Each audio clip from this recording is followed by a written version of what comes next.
오늘은 K5 지금 핫한 K5에 대해서 좀 가격표 분석을 해드리려고 하는데요. 요 가솔린하고 하이브리드하고 차이를 모르시는 분들 위해서 잠깐 그거 찍고 그리고 나서 분석 진행하도록 하겠습니다. 이게 가솔린 그리고 1.6 터보 모델이고요. 이제 하이브리드 모델입니다.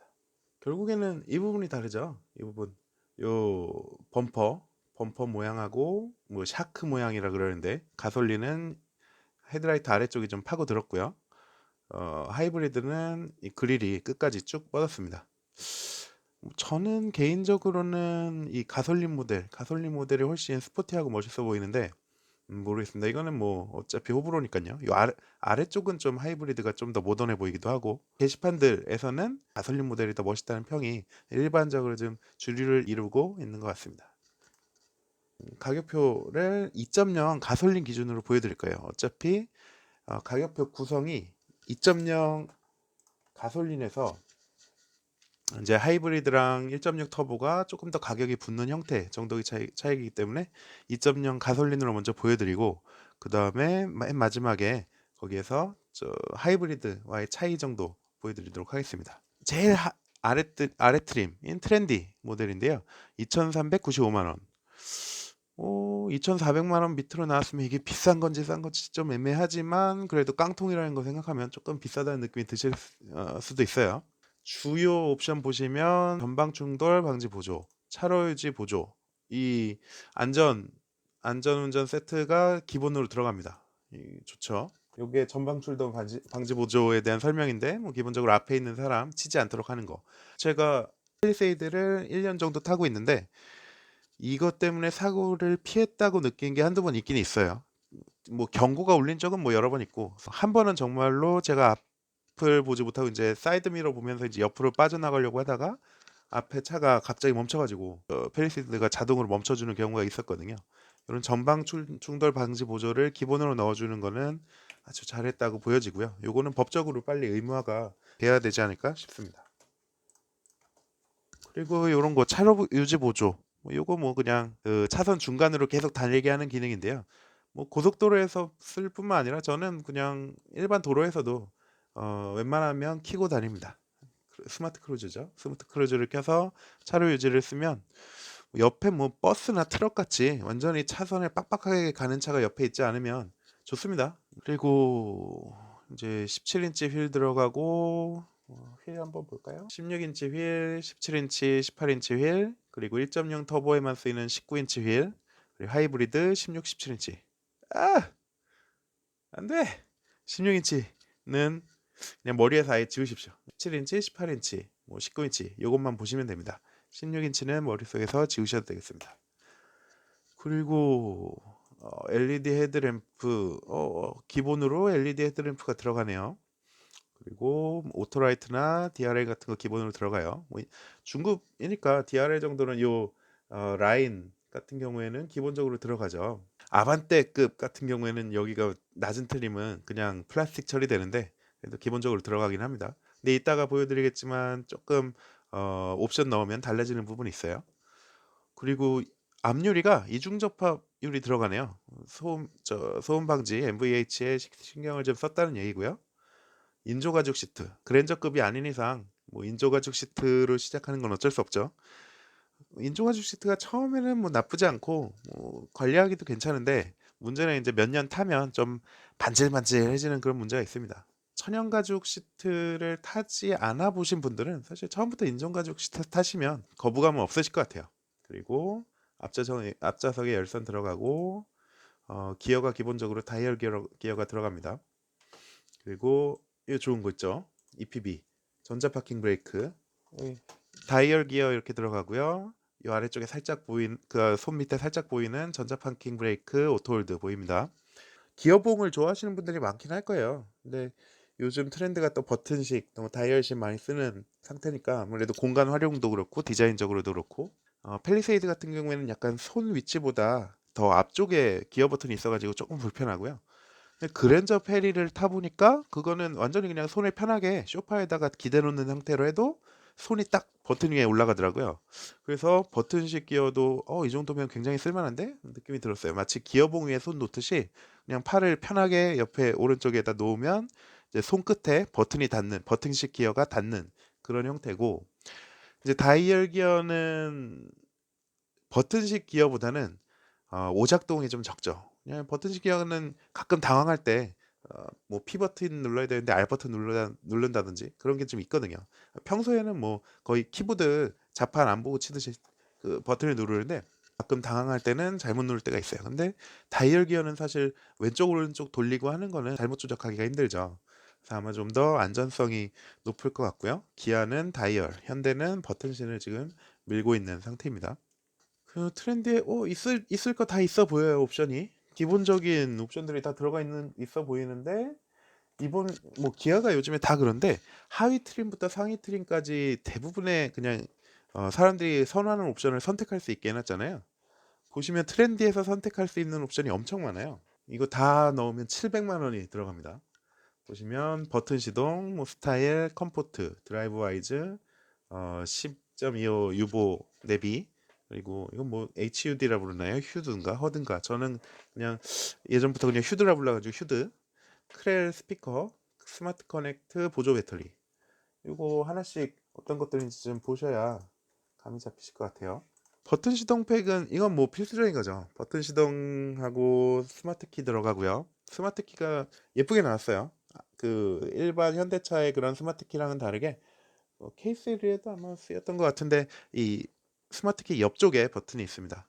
스마트 키가 들어가고, 스마트 트렁크. 요거 전동 트렁크랑 헷갈리시면 안 되고요. 자동으로 뭐 뒤에 서 있으면 열리기는 하는데 손으로 들고 닫고 해야 됩니다. 전동식은 아닙니다.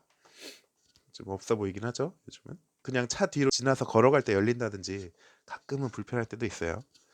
그리고 하이패스 들어가고 크롬 도어 핸들 들어가고, 사실 다른 것들은 별로 필요 없는데 하이패스가 필요하신 분들은 뭐 그냥 어차피 버튼 시동 스마트키 대세니까 뭐 하시면 될 것 같고, 하이패스 거의 안 쓰신다, 뭐 그냥 도심 주행만 하신다 하시는 분들은 굳이 뭐 안 넣어도 상관은 없습니다. 그래도 웬만하면 넣는 추세죠, 버튼 시동 스마트키는.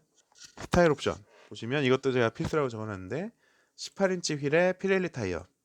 사실 타이어가 차의 성능, 뭐 NVDH나 차의 성능을 정말 많이 좌지우지하기 때문에 좋은 거 써야 돼요. 근데 아마 17인치 휠은 뭐 금호, 한국, 뭐 넥센 뭐 이런 거 아니겠습니까? 이거는 18인치 휠 가는 게 맞아 보이고요. 가오도 잡히고.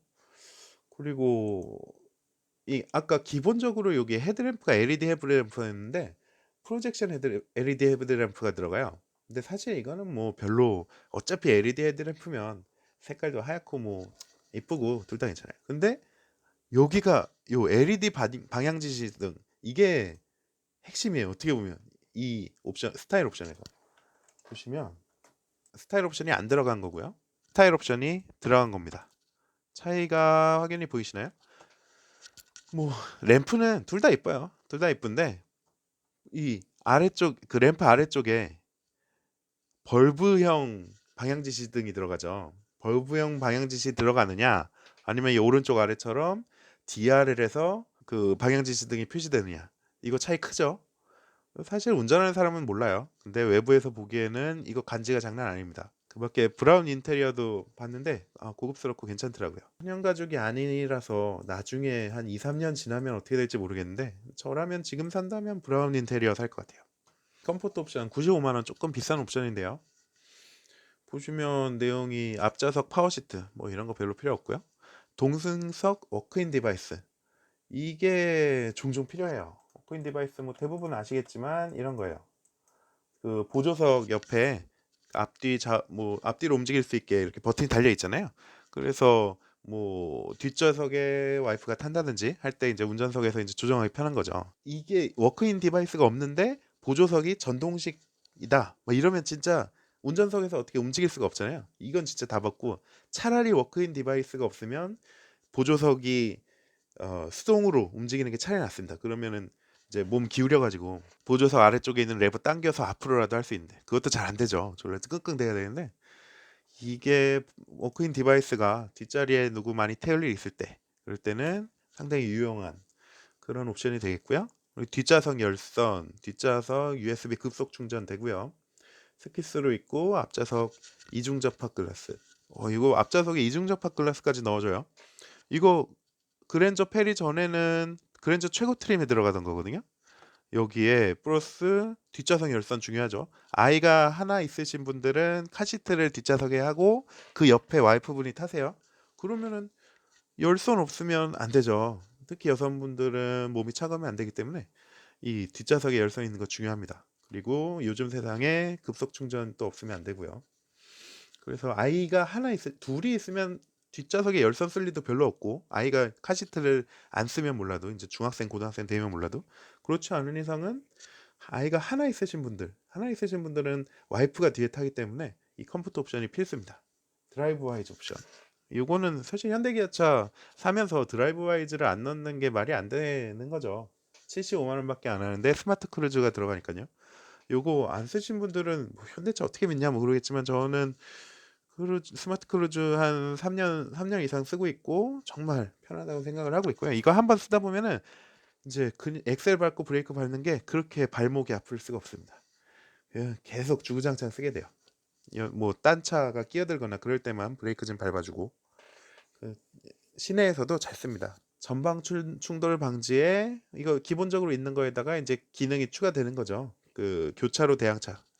뭐 교차로에서 저 딴 쪽에 오는 차 있는 거 인식하나 본데, 요거는 어떤 건지 잘 모르겠고, 사이클리스트, 요 자전거도 인식한다는 거고. 여기에 사람 얘기가 없기는 한데, 아까 그 사진 사람이 이렇게 표시되는 거는 사람까지 인식이 된다는 거죠. 요즘 민식이법 해가지고 운전자분들 많이 걱정되시잖아요. 이런 전방 주시 의무 같은 부분, 30km 이하로 달리는 건 당연한데 거기에 전방 주시 의무를 다하지 않으면 또 좀 위험해지는 부분이 있는데, 요거 전방 충돌 방지에 있으면은 뭐 내가 만약에 잘 못 보고 있었더라도 차가 급브레이크를 밟아주고, 그러면 아무래도 사고가 좀 약화되고 이렇게 되겠죠. 그리고 후방 교차 충돌 방지, 요거 생각보다 중요합니다. 내 차가 이제 후진해서 뺄 때 어느 쪽에 또 딴 쪽에서 차 오는 거 있으면은 차가 그냥 꽉 멈춰줘요. 삑삑삑 거리면서. 요런 거 이 그림에선 사실 뭐 저거 못 보냐 싶겠지만, 이런 거 말고 제가 예전에 카센터에 들어갔다가 뒤로 뺄 일이 있었어요. 차 빼라 그래서 뒤로 빼는데 거기 카센터 앞쪽에 벽이 있어가지고, 벽 뒤에 뭐 딴 차가 오는지 모르잖아요. 근데 골목길이니까, 차가 없는 길이니까 그냥 뭐 슬슬 뺐는데 그 차가 확 멈추는 거예요. 골목길에 지나가고 있었던 거죠. 그게 사람이 못 보는 곳, 벽 같은 게 있는 곳에서 나올 때에도 이제 센서가 인식을 하기 때문에 굉장히 유용한 옵션입니다. 측방 충돌 방지 다 아시죠? 이런 거. 뭐 깜빡이 켜고 이제 차선 변경하려고 하면 그 뒤쪽에 차가 막 가까이 오고 있으면 경보 주는 거, 이런 것도 상당히 유용하고요. 나이가 들수록 이 반응 속도가 느려지고 그래가지고 이런 보조 장치 없이는 운전하기 힘드네요. 10.25인치 유보가 165만 원.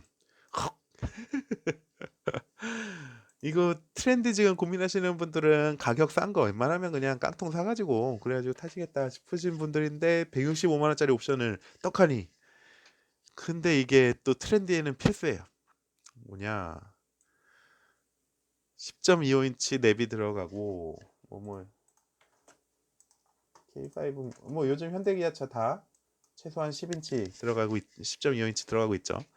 요 내비 없으면 사실 실내가 확 죽는데, 이게 뭐 트렌디 말고 그 이상 트림에서는 이 8인치 디스플레이 오디오라도 들어가는데, 이 트렌디는 지금 이거 디스플레이 오디오 아니고 이 오른쪽에 컴팩트 오디오거든요. 이거가 들어가면 답이 없죠, 솔직히. 네. 이거는 인테리어를 위해서라도 10.25인치 유보를 넣기는 해야 됩니다. 이건 어쩔 수가 없어요. 10.25인치 내비에 이 빨간색이 좀 중요한 것들이라고 보는 건데, 무선 자동 업데이트. 요거 기아는 아마 K9부터, 요즘 K9부터 시작했고, 펠리세이드는 처음에는 이 자동 업데이트가 안 됐었는데, 뭐 얼마 전에 그 USB 가지고 업데이트를 했더니 그 다음부터 이제 OTA 한다고, 무선으로 자동 업데이트 한다고 해서 내비는 이제 더 이상 업데이트 신경 쓸 필요가 없게 됐거든요. 이제 현기차 다 그러죠. 그래서 내비 업데이트 엄청 불편하잖아요. 이런 거 다 자동으로 업데이트 됩니다. 이제 USB 꼽을 일 없어요. 이거 중요합니다. 사실 그거 아니면 이 10.25인치 랩이 인테리어 때문에 165만 원 써야 되나 싶을 텐데 이제 무선 자동 업데이트가 있으니까 좀 좋아졌고 또 유보가 그럭저럭 쓸만해요. 길찾기 쓸만하고 그리고 특히 지하 주차장에 주차하시는 분들은 별 문제 없는데 이제 그 외부에 주차하시는 분들은 이제 원격 시동 중요하죠. 미리 에어컨 틀어놓고 히터 틀어놓고 사실 겨울에 히터는 엔진열을 받기가 좀 어려워서 겨울에는 히터가 틀어놔도 그냥 찬바람만 나오고 있더라고요. 그 부분은 조금 문제인데 근데 여름에는 확실하죠. 에어컨 미리 틀어놓는 거는 차이가 큽니다. 그리고 이거 지금 파란색은 좀 이상하다 싶은 옵션이에요. 전좌석, 음성인식, 세이프티 파워윈도우. 이거 뭐 창문 닫아줘, 창문 열어줘 이러면 음성인식으로 한다는 건데 이거 뭔 삽질이죠? 기아 형님들 이런 거 필요 없습니다. 저희 필요 없어요. 5만 원이라도 깎아주세요. 이런 거 빼고요. 이거 누가 이런 아이디어를 냈을까요? 그리고 뭐 샤크 안테나 같은 거, 뭐 샤크 안테나 있어야죠. 솔직히 이 정도 급의 차이는 그 샤크 안테나 없으면 아마 그 길쭉한 봉 같은 게 들어갈 텐데 뭐 거기에 그 무인형, 뭐 저 카카오 인형, 뭐 그런 거 끼고 다니실 분 아니면 요거 샤크 안테나 있어야죠. 그리고 후방 모니터 이런 건 어차피 어, 싸제로 다실 거잖아요. 후방 모니터 같은 건 이런 거는 어차피 있어야 되는 거고 꼭 필수고 프로토 에어컨 사실 프로토 에어컨은 좀 호불호가 갈리죠. 수동으로 해야 딱 내가 원하는 정도 나온다 뭐 이런 것도 있는데 프로토 에어컨 그래도 간지도 간지고 뭐 있으면 좋습니다. 그리고 공기청정 시스템 처음에 이거 봤을 때 뭐 별거 아닌 줄 알았어요. 그냥 편리해도 있는 건데 그냥 그 공기청정 버튼 누르면 그냥 내기 순환으로 강풍 나옵니다. 뭐, 뭐 별거야 싶은데 다 이게 미세먼지 센서라고 있네요. 그래서 좀 봤더니만 미세먼지 농도를 체크하는 그 센서가 달려 있어가지고 자동으로 이제 공기청정을 한다는 거예요. 미세먼지 농도가 차 안에 높아지면 이 미세먼지 센서가 있으면 좀 다르죠. 그 전까지는 사실 그냥 강풍으로 내기순환 돌리는 건데 뭐 저 에어컨 필터만 좀 미세먼지 걸르는 필터 좀 좋은 필터 넣는 건데 그거야 뭐 그냥 밖에서 사제로도 할 수 있는 거잖아요. 근데 여기 미세먼지 센서가 들어있어서 자동으로 공기청정을 돌린다. 이거는 진짜 괜찮네요. 이거 현대기아 처음으로 나온 것 같은데 이런 거 음성인식 파워윈도우 이런 거 말고요. 미세먼지 센서 넣어주세요. 크렐 스피커 60만 원. 요거는 그냥 넣으실 분 넣으시고요. 딴 그랜저 같은 거는 이제 크렐 요런 스피커 옵션에다가 뒷좌석에 이제 오디오 조정하는 버튼을 그 센터 암레스트에다가 껴가지고 그거 없으면 좀 허전하다 이거 그랜저냐 싶은 그런 생각이 들어서 억지로 넣게 하는 그런 스피커 세트인데 여기는 그냥 딱 스피커예요. 저 같은 사람은 안 넣죠. 종류가 많기도 하죠. 옵션이 스마트 커넥트 60만 원짜리 거기에 보조 배터리 달려면 29만 원 추가. 스마트 커넥트가 뭐냐면 디지털 키 해가지고 요거 현대기아차 최초로는 소나타였나요? 소나타에서 나온 거죠.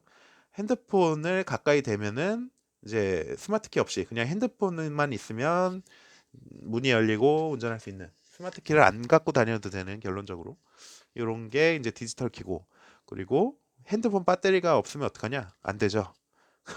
그러면 차 운전 못 합니다. 그래서 요, 요 카드가 아마 RFID나 뭐 이런 스타일일 것 같은데 하여튼 RFID 카드라고 치고 그런 거를 더 주죠. 그러면 이런 거는 이제 지갑 속에 넣고 다니기 괜찮죠. 그 카드 타입 스마트 키는 너무 두꺼워가지고 사실 지갑에 넣기 힘들잖아요. 근데 이런 거 사실 꼭 핸드폰이 아니더라도 이렇게 얇은 카드 키를 주면 이제 지갑에 넣고 다니기 좋죠.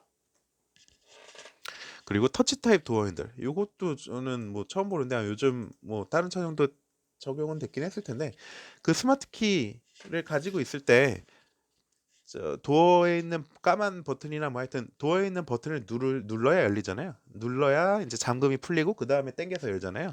근데 이거는 그 누르는 거 없이 그냥 가까이 가서 당기면 열립니다. 좋아졌죠? 누르는 거 없으니까. 근데 디지털 키랑 같이 쓰면 글쎄요. 이거 디지털 키를 굉장히 가까이 한 10cm까지 가까이 가야 열리는 걸로 알고 있는데 이 두 가지가 잘 융합이 될지 모르겠네요. 둘 중에 하나는 좀 포기해야 되는 상황이 나올 수도 있고요. 터치 타입 도어핸들은 스마트 키가 있어야 된다든지 이런 상황이 좀 있을 수 있을 것 같아요. 그리고 무선 충전, 무선 충전 있으면 좋죠. 있으면 좋고 빌트인 캡. 뭐 어차피 불박 달면 30만 원인데 60만 원에 이런 거 다 달면 사실상 이 옵션은 무조건 해야 되는 옵션이라고 봐야 되는 거고. 그리고 보조 배터리 29만 원 있으면 주차 시에 10시간 녹화. 없으면 사실 주차 시 녹화 안 되고요. 뭐 이거는 외부에 주차하거나 골목에 주차하거나 하시는 분들은 보조 배터리 다시면 되고, 사실 뭐 그냥 안정적인 주차 공간 항상 거의 대부분 있다 그러면 뭐 주차 녹화 필요한가요? 저는 그냥 주차 녹화는 안 합니다. 보시면 총 옵션 가격은 709만 원 전부 다 넣으면. 근데 크렐은 사실 뭐 대부분 분들이 빨 거라고 생각해서 크렐 제외하면 649만 원이 들어요. 2,400만 원짜리 차에 옵션이 649만 원 해서, 근데 이게 버튼 시동 스타일 이런 것들이 사실상 뺄 게 거의 없어요. 뭐 사람에 따라서 컴포트는 이제 뒷자리 별로 안 쓴다 싶으시면 컴포트 좀 빠지실 수 있을 것 같고, 나머지 뭐 크렐 빼는 거 말고는 휴드 빼기도 좀 아깝죠. 그 유보 10.25인치 유보 들어가는데 그 내비게이션 정보를 휴드에 딱 뿌려줘가지고 해야 되는데, 그리고 또 드라이브 와이즈에서 스마트 크루즈를 걸었으면 스마트 크루즈가 지금 걸려 있는지 안 걸려 있는지, 차선 인식 잘 되고 있는지 안 되고 있는지, 앞차와의 거리가 1단계인지 2단계인지 3단계인지 4단계인지 보려면 휴드 많이 봐야 돼요. 그래서 솔직히 휴드는 드라이브 와이즈하고 유보하고 넣었을 때 빠지기가 좀 아쉬운 옵션입니다. 그래서 크레만 제외하면 649만 원 해서 차값이 3,040만 원, 3,044만 원 됩니다. 그냥 뭐 2,400만 원 뭐 쭈쭈쭈쭈 생각하고 있으신 분들도 옵션 넣기 시작하면 3천만 원 가는 거예요. 어이씨, 3천만 원 가려면 다음 트림까지 내가 왜 깡통을 사? 하고 다음 트림 한번 볼게요. 다음 트림 두 번째 트림 프레스티지입니다. 2,640만 원 이고요. 그 주요 옵션들 보면은 제일 까만 것들은 그 트렌디에서도 옵션으로 넣다 보면은 다 들어가는 것들이라 그냥 내비두고, 정말 여기 프레스티지에서만 추가되는 것들 빨간색만 보시면 가죽 핸들. 아, 트렌디는 플라스틱 핸들이네요.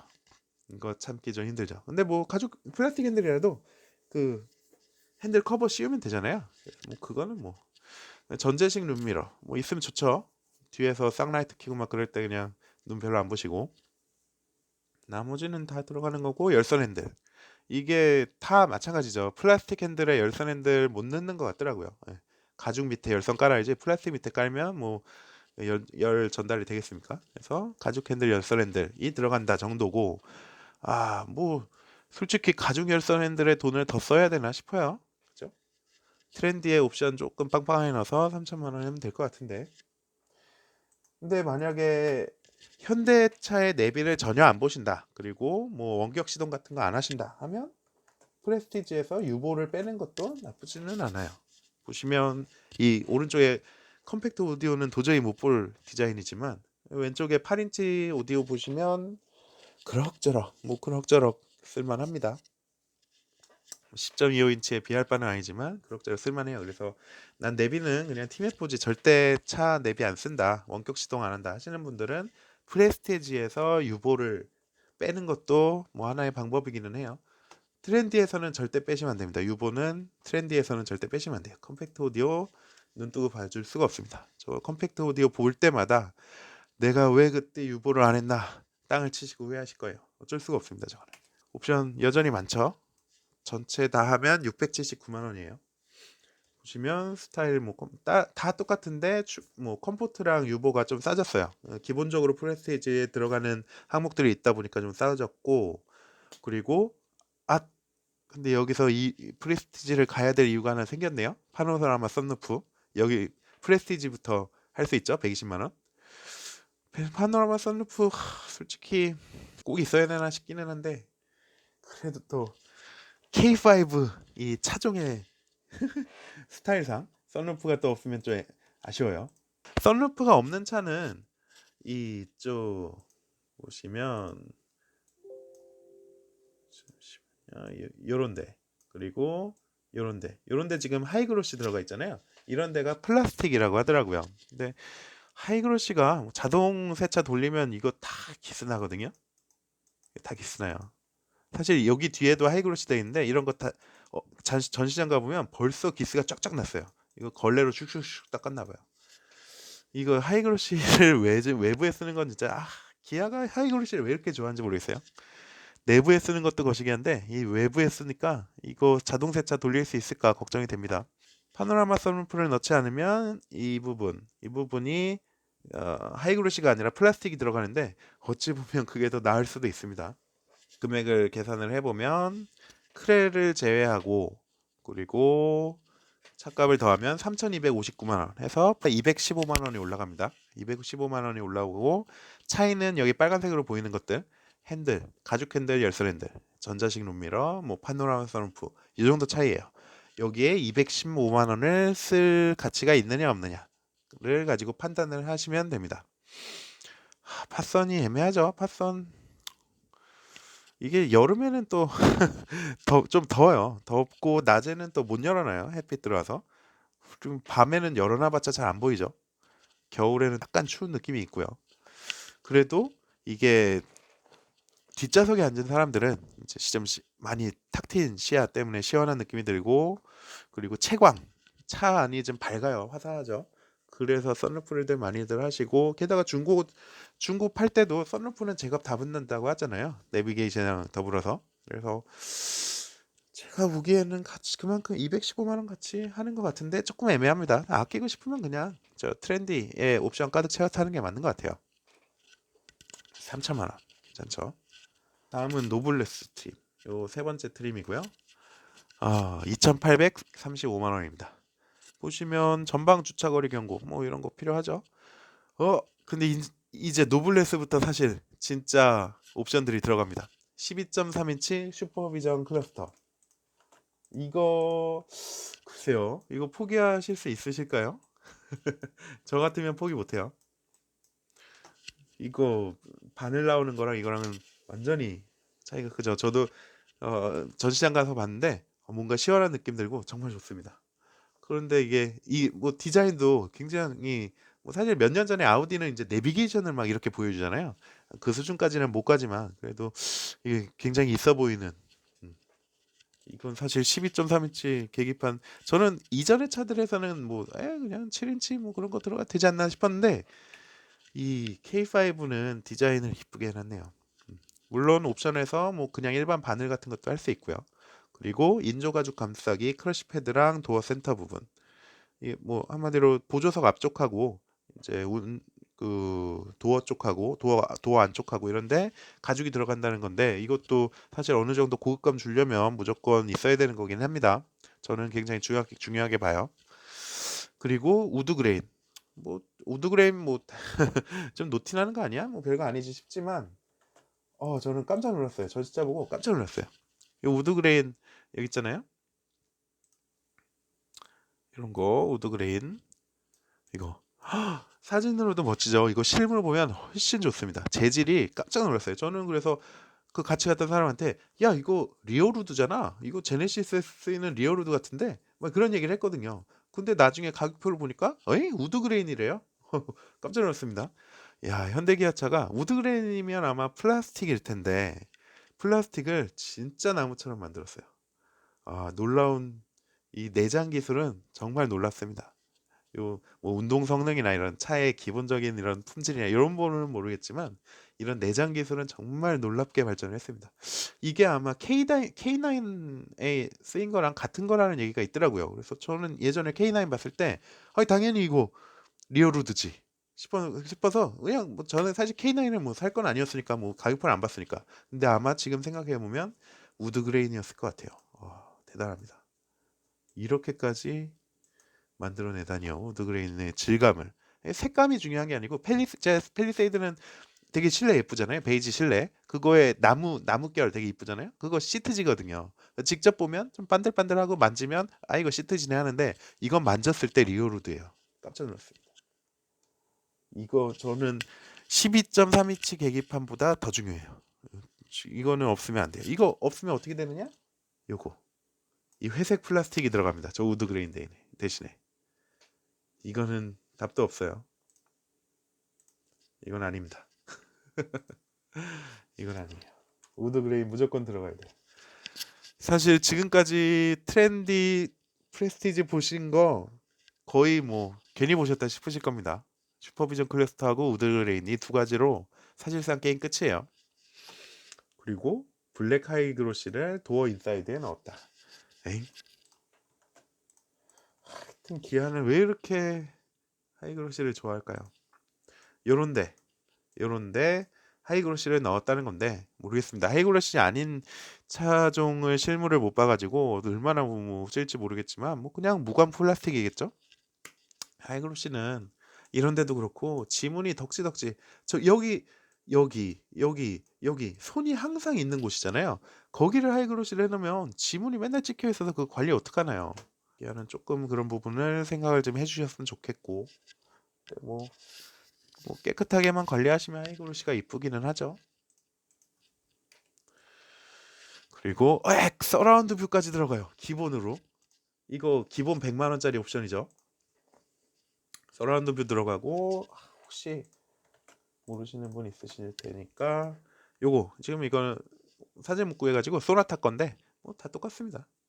이렇게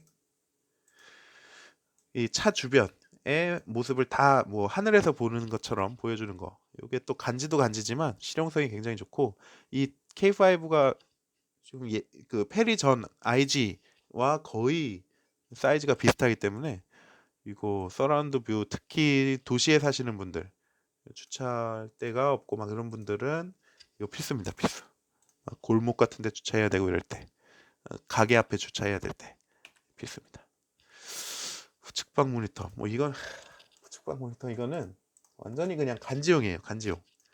요 계기판에 요 사이드 미러에서 보는 것처럼 이거 보이는 거잖아요. 이거 안전지대, 그러니까 사각지대가 지금 없어진다는 부분이 있는데 이게 문제가 뭐냐면 모르겠어요. 지금 더 발전했으려나? 뭐 얼마 안 됐으니까 똑같을 것 같은데. 펠리세이드 같은 경우에 그 깜빡이를 넣으면 이게 보이거든요. 깜빡이를 넣고 한 0.5초? 1초, 1초는 아니고 0.5초 정도 딜레이가 있어요. 그러면 사실 뭐 여유 있을 때야 그냥 그거 보고 하면 되지만 좀 급할 때는 그 0.5초도 엄청 운전할 때는 민감한 부분이거든요. 바로바로 보여야 되는데 이게 안 뜨고 있으면 또 이제 그때 가서 백미러를 보고 뭐 그러다 보면은 또 늦고요. 하다 보니까 한두 번 그걸 겪으면 그냥 이거 아예 안 보고 백미러 보게 돼요. 근데 친구들은 뭐 보면 멋있다 하지만은 운전자로서는 딱히 쓸모가 없는 기능입니다. 아쉽죠? 이거를 이제 나중에 앞유리 창에다가 그냥 아예 고개를 안 돌려도 되게끔 뭐 한다든지 아니면 상시로 보여준다든지 항상 떠 있게 뭐 그런 식으로 좀 바뀌어야 될 것 같아요. 지금 상태로는 왜 있나 싶은 정도. 루블레스 옵션이 659만 원어치. 요거 크렐 제외하고 차값을 포함하면 3,434만 원. 이게 175만 원 플러스 되는데 이거 지금 빨간색 들어간 슈퍼비전 클러스터 우드그레인 서라운드 뷰 생각하면 서라운드 뷰 하나에도 거의 175만 원 가치를 한다고 생각을 하고요. 우드그레인도 한 50만 원 이상, 슈퍼비전 클러스터 3, 40만 원 이상 생각하면 이거는 사실 고민할 필요가 없어요. K5는 노블레스부터 시작이다라고 보시면 됩니다. 3,434만 원짜리 차예요. 이거는 뭐 논란의 여지가 없습니다. 기아 형님들 여기까지만 우리 주머니를 털어주세요. 설마 이 위에 뭐 대단한 거 있지 않겠죠? 시그니처 볼게요. 기본 3,120만 원. 18인치 휠이나 뭐 피렐리 타이어 이런 거 다 스타일 옵션 아까 저 노블레스나 트렌디에 넣으면 다 들어가는 거라 까만 것들 다 들어가는 겁니다. 별거 아니고요. 휴 하고 안심하는 순간 앰비언트 라이트. 앰비언트 라이트 하시는 분들 많죠. 사제로도. 그런데 어 사진을 보니 앰비언트 라이트 이거죠. 파란불 들어오는 거. 아이고 뭐야 이게? 그랜저 페리랑은 차원이 다르네요. 이거 이렇게 점으로 끊어지는 것도 좀 이상하고 뭔가 딱딱딱 끊어진 느낌이 이거 무슨 사제 LED 박아놓은 느낌이죠. 앰비언트 라이트는 돈을 더 드릴 필요는 없겠다 싶습니다. 그러면은 뭐 시그니처 안 가도 되겠구나 하는데 뚱 퀄팅 가죽 시트 사실 퀄팅 퀼팅은 안 예뻐요. 제가 보기엔 뭐 북미 쪽에서는 좋아하는지 모르겠는데 뭐 그리고 고급 차들에 많이 들어가요. 근데 저는 뭐 모르겠어요. 퀼팅은 모르겠고 뭐 나파 가죽은 좀 좋은 것 같아요. 어쨌든 천연 가죽 시트가 좋기는 한데 아 그러면 지금까지 봤었던 노블레스까지는 다 인조 가죽 시트였구나. 이게 딱 여기서 느껴지죠. 퀼팅이 중요한 건 아니고 천연 가죽 시트라는 게 중요한데 모르겠습니다. 이것 때문에 돈을 더 드려야 될까? 고민이 좀 되고요. 워크인 디바이스 이런 거 다 있고, 원격 스마트 주차 보조 들어갑니다. 원격 스마트 주차 보조. 이거, 이거. 밖에서 차를 앞뒤로 빼는 거. 이거 엄청 편할 것 같아요. 지금 딴 사람들 하는 거 보니까 뭐 저는 기둥이 너무 바짝 붙어 있거나 하면 막 안 될 줄 알았는데 그냥 경고음 울리면서 한 번 더 누르면 되고 뭐 이런 식의 모양이에요. 그래서 뭐 다른 차들 이 사진에 있는 것처럼 다른 차들 사이에서 이걸로 막 넣을 정도의 상황이면 안 되죠. 그럼 딴 차들이 타고 내리기 못 하잖아요.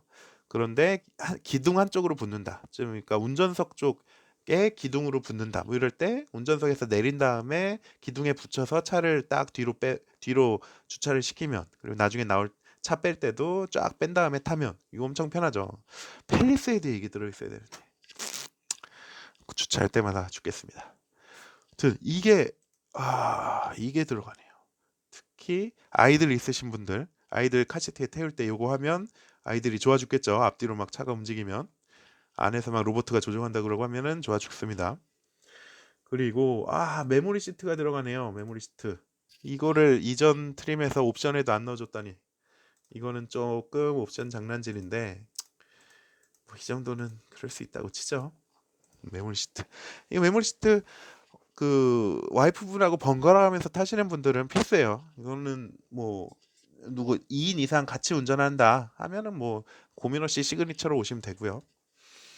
뒷좌석 수동성 커튼. 이거 다들 아시죠? 뒷좌석에 이제 손으로 쭉 올렸다 내렸다 하는 선 커튼. 요거 없으면 뭐 2, 3천 원짜리 그 뽁뽁이 붙여서 하는 그 까만 거 그거를 붙였다 뗐다 해야 되는데 엄청 없어 보이죠? 그 막 바닥에 떨어져서 발자국 생기고 그걸 또 주워가지고 붙이고 깝깝합니다. 애 잘 때 이렇게 딱 해줘야 되는데 멀어가지고 막 붙이기 힘들고. 근데 이거 있어도 고민인 게 애들이 이거 가지고 막 장난쳐요. 막 땡겼다가 놨다가 쾅쾅 난리 나요. 그러면은 야 그거 하지 마 소리 지르게 되거든요. 그럼 또 와이프한테 또 등짝 맞아야죠. 그래서 저 선커튼이 좋으면서도 안 좋은 그런 좀 양날의 검입니다. 물론 아이들이 좀 더 컸을 때는 괜찮죠. 시그니처가 그래서 그러면 이게 얼마야 시그니처가? 크레 제외하고 필요한 옵션들 다 넣으면 3,574만 원 하면 노블레스보다 140만 원 플러스 140만 원 플러스 되면서 앰비어트 라이트는 그렇다 치고 그 가죽 시트 되고 원격 스마트 주차 보조 되고 메모리 시트 되고 이 정도면 고민되죠. 그러면 이제 솔직히 뭐 제가 보기에는 메모리 시트로 결정하면 될 것 같아요. 왜냐면 원격 스마트 주차 보조는 스마트 키를 가지고 다녀야 되거든요. 핸드폰 아까 디지털 키 핸드폰만 있어도 됐잖아요. 근데 핸드폰으로는 앞뒤로 조정 못해요. 스마트 키를 무조건 가지고 다녀야 됩니다. 그러면 뭐야 디지털 키라는 거 아무 짝에도 쓸모 없는 거잖아. 무조건 스마트 키가 있어야 원격 스마트 주차 보조를 할 수 있으니까. 내가 뭐 오늘은 원격 스마트 주차 보조를 해야지 하면서 스마트 키 갖고 가고 아닌 날은 안 갖고 가고 그런 거 아니잖아요. 그래서 조금 이거랑 디지털 키랑 애매해요. 두 개가 좀 상충됩니다. 원격 스마트 주차 보조 하려면 스마트 키가 있어야 되고 뭐 디지털 키 스마트 키 없으려고 이제 디지털 키를 쓰는 건데 뭐 이런 두 가지가 상충돼서 에이 짜증난다 싶으신 분들은 뭐 디지털 키가 더 중요하다 싶으신 분들은 굳이 시그니처 안 가셔도 될 것 같아요. 140만 원. 그래도 140만 원이면 거의 다 풀옵션에 거의 다 왔는데 140만 원으로 풀옵션이다 하면 좀 구미가 땡기긴 합니다. 그리고 자 그러면 네 가지 트림을 다 봤는데 하나씩 정리를 해볼게요. 자 트림 중에서 그러면 어떤 거를 선택해야 되느냐? 나는 와이프랑 같이 타거나 해서 메모리 시트가 꼭 필요하다. 주차장이 좁아서 원격 스마트 주차 보조 무조건 있어야 된다. 하면 고민 안 하시고 시그니처 가시면 됩니다. 3,574만 원. 크레 제외. 앞으로 말씀드린 건 다 크레 옵션만 제외한 것들이에요. 3,574만 원입니다. 뭐 3,574만 원? 나쁘지 않죠? 왜냐면 아까 맨 처음 트렌디가 3천만 원이었으니까 옵션에 500 붙는 것 정도는. 그리고 이거 좀 부담된다 싶으면 노블레스. 이게 노블레스가 사실 제일 많이 팔릴 것 같기는 해요. 10인천 4인치 개인판하고 우드그레인 쩔고요. 사이즈가 엄청 큰데 이제 서라운드 뷰가 들어가니까요. 이거는 무조건 사실 제가 고민을 할 필요가 있나? 뭐 그냥 노블레스냐 아니면 메모리 시트 있어야 되면 시그니처냐. 요거 두 가지라고 봅니다. 어쨌든 노블레스 3,434만 원. 요게 메인일 거고요. 잘 모르시겠다 싶으시면 노블레스 사시면 됩니다. 그 다음 뭐 계기판 우드그레인 이런 거 별로 안 중요하다, 좀 싸게 사고 싶다 하시는 분들, 그리고 근데 파워 선루프 뭐 파노라마 선루프는 있어야 되지. K5니까 이건 뭐 양카라고 놀림받기도 하지만은 어쨌든 이 스포티한 세단의 어찌 보면은 선두주자 아니겠습니까? 파노라마 선루프 있어야죠. 그리고 손따 열선 핸들, 열선 가죽 핸들. 이 현기차는 손따 엉따가 또 대표 아닙니까? 옵션의 대표. 요렇게는 필요하다 싶으시면 프레스티지 3,259만 원짜리. 그래도 뭐 사실 썬루프 안 좋아하는 분들도 많아요. 썬루프 위험해요. 뒤집히면 혹은 뭐 위에서 뭐가 돌 같은 거 떨어지면 위험해요. 그냥 주행 중에 깨지기도 하고요. 특히 파노라마 썬루프는 여름엔 덥고 햇빛 쨍쨍 그러면 닫아야 되고, 겨울에는 춥고, 저 같은 경우에 거의 저녁 때, 새벽이나 저녁 때만 열고 다니거든요. 뭐 출퇴근 때죠, 그게. 열고 다니면 사실 연 게 별로 잘 모르겠어요. 열어 있는 건지. 그래서 다음 차 살 때는 저도 썬루프는 아마 빼지 않을까 싶은데, 하여튼 썬루프 필요 없다 하시는 분들, 그리고 손에 땀 많아서 열선 핸들도 필요 없다 하시는 분들 하면은 굳이 프레스티지 200만 원 더 주고 갈 필요 없습니다. 트렌디 3천만 원에 사서 타시면 돼요. 괜찮습니다. 트렌디 제가 봐도 트렌디만 해도 충분히, 옵션도 지금 옵션을 막 650만 원어치 때려 넣은 거잖아요. 전혀 깡통이라고 보시면 안 되고요. 딱 하나 우드그레인 요거 없는 거 딱 하는데, 그 우드그레인 때문에 400만 원 넣을 순 없잖아요. 그래서 요런 기준으로 차량을 선택하시면 되겠습니다. 시그니처 3,574만 원, 노블레스 3,400, 프레스티지 3,250, 트렌디 3,050. 이 정도. 여기서 뭐 컴포트 그런 거 좀 더 빠실 수 있죠. 그런데 이건 여기서 끝이냐? 아니죠. 아직 안 끝났습니다. 이거 있잖아요, 이거. 하이브리드. 솔직히 1.0 터보는 뭐 조금 더 비싸지만 세금이 더 싸기 때문에, 세금이 한 1년에 30만 원 싼가? 사실 괜찮아요. 1.6 터보가 보통 자연흡기로는 2.4 파워니까 좀 많이 밟으시는 분들은 1.6 터보를 사시는 것도 괜찮은데, 터보가 아무래도 관리도 좀 어렵고 해가지고 별로 저는 선호하지 않아요. 저는 하이브리드 좋아합니다. 왜냐면 도심을 대부분 다니기 때문에 정차 시에 조용하게 너무 좋아요. 물론 이거 지금 K5도 ISG 정도는 있어요. 근데 지금 저도 펠리세이드 가솔린에 ISG 달린 것도 타지만, 이게 도심에서 제일 꿀이 EPB잖아요. 오토홀드. 딱 브레이크 밟아놓고 브레이크 발 떼고 그리고 딱 앉아있다가 출발해야 되는데, 이게 ISG가 있어가지고 시동이 꺼져 있는 상태면 출발할 때 엑셀을 살짝 밟아서 시동을 걸고 그 다음에 엑셀을 한 번 더 밟아서 EPB를 풀고 가야 됩니다. 이게 좀 번거롭고 좀 울컥거림도 있어요. 그래서 이게 ISG와 오토홀드를 같이 쓰기가 좀 애매하다. 그런데 하이브리드는 그런 문제가 없죠. 하이브리드는 시동이 대부분 저속에선 꺼지기 때문에. 그러면 하이브리드는 얼마나 돈을 더 줘야 되느냐? 옵션들은 거의 똑같아요. 그냥 가솔린의 트림도 다 똑같고, 가솔린에서 그냥 하이브리드 장비만 더 들어가고 뭐 그 정도 수준인데, 스타일 옵션이 없습니다. 스타일 옵션이 없고, 대신에 하이브리드는 그냥 한 프레스티지 정도부터 기본으로 뭐 LED 리어등 같은 거 들어가고 뭐 이러거든요. 그리고 보조 배터리 옵션도 없어요. 이거 하이브리드의 배터리로 연결해서 쓰는 걸로 알고 있습니다. 그래서 보조 배터리가 필요 없이 이거 빌트인 캠 쓰면 주차 시에도 10시간씩 녹화가 될 거예요. 그런데 이게 어찌 보면 두 가지가 가장 크게 걸리죠. 첫 번째는 이 범퍼 디자인이 가솔린 쪽이 더 마음에 드시는 분들, 이 디자인의 문제. 모르겠어요. 이 두 개를 어쨌든 디자인의 문제 하나 하고, 두 번째는 휠이 작아져요. 하이브리드 트렌디는 16인치입니다. 16인치 휠 다시 보실까요? 아, 이거예요. 이겁니다. 이거 아니지. 이거 아니고 하이브리드 16인치 휠. 이건 안 돼요. 이건 안 됩니다. 하이브리드에서 트렌디는 없는 걸로 가시고요. 트렌디가 없으면 이제 프레스티지부터 시작인데, 프레스티지는 전부 다 17인치예요. 아이고, 17인치를 다시 볼까요? 하이브리드 전용 17인치 휠. 괜찮죠? 뭐 이 정도면 가솔린 17인치 휠에서 그냥 구멍만 조금 더 막은 수준이에요. 사실 가솔린의 18인치 휠이 워낙 멋있어요.